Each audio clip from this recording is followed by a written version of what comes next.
Knoxville fire crews responding to an early morning house fire in South Knoxville.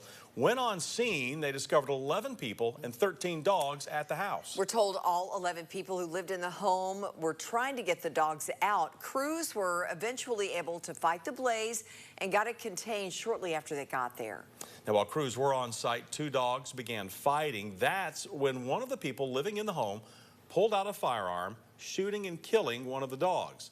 We are told the man arrested at the scene was 43-year-old Gregory Leroy. A KPD says he is charged with reckless endangerment and theft of a weapon. We spoke with the Knoxville Fire Department about the blaze. We are told the scene was chaotic.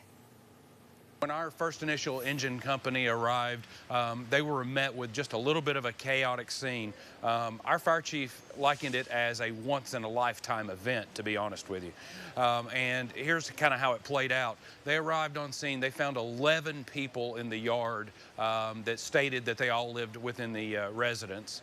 Not only did they have that, but they had a large amount of pit bulls in the yard as well.